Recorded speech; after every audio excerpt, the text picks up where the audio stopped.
This discrepancy in the docket numbers, how do you characterize this error? Again, Your Honor. Objection, Your Honor, he won't be competent to answer that because Oh. docket numbers are assigned by the DOJ, not by the NBI. Exactly, that's the Again, point. counsel, let him answer. What if he answers that he's not competent, then that's his answer. Witness may answer. Well, kung docket number lang ho ang pag-uusapan, hindi ho nawala yung existence ng video. Hindi rin ho nabago na ang Vice Presidente ay nagsalita na meron na siyang kinausap na tao. Attorney Lotok, your answer is not responsive though. Kindly answer the question of the counsel. Okay, how do you characterize that error? Typographical error. Okay, next Sir. question. What effect, if any, does that typographical error have on the statements of the Vice President threatening the President, Ferdinand Marcos Jr., His Excellency, and the two others? No effect at all, Your Honor. Hindi ho na-alter yung utterances ng Vice Presidente. Okay, now, let's go to the affidavits of investigation, which the Good Counsel mentioned in yesterday's cross-examination. During your cross-examination, you were asked questions concerning the January 30, 2025 affidavit of investigation. After that affidavit was submitted, now the question is, what action, if any, did the Department of Justice take, and if you know?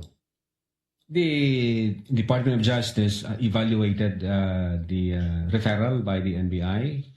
And then after evaluation, nag-issue po sila ng certification na kulang pa, insufficient yung inyong sinabmit.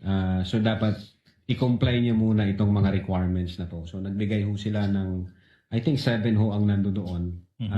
Yun po ang ginawa ng Department of Justice. All right. Now, what did the NBI do, if any, in response to that recommendation from the DOJ? The NBI complied the requirements of the Department of Justice, and as a matter of fact, nung na-comply na ho namin, the DOJ issued a certification stating to the effect na you have complied all the elements of the crime charge and you are now good for preliminary investigation, sir. In fact, you also remember yesterday that you mentioned that the NBI also submitted a letter to DOJ. Do you remember that? Yes, sir. Why did the NBI submit a letter to the DOJ, if you know?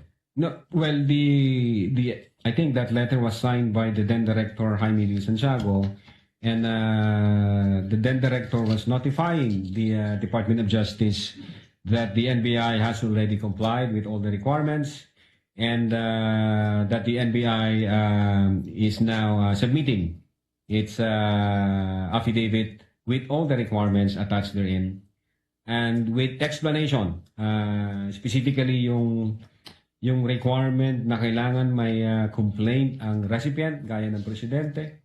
Ang explanation ho doon sa letter na yon, na for purposes of preliminary investigation under the new NPS rules, hindi ho kailangan yung complainant himself, kundi pwede ang law enforcement agency, gaya ng NBI, na mag-file na complaint. Again, for purposes of preliminary investigation. Attorney Lotok, if shown a copy of that letter of former Director Santiago, will you be able to identify the same? Yes, sir. Now, we are now in the process through Attorney Stephen Magallon of Sa Legal Law, showing you a copy of a letter dated February 11, 2025. We invite the defense to also peruse the same. Yes, sir. Also assisted by a lawyer also from Cebu. What relation, if any, does this document have with the one you mentioned? The same docs that I mentioned, sir. Your Honors, at this juncture, we move that the letter dated February 11, 2025 by Director Santiago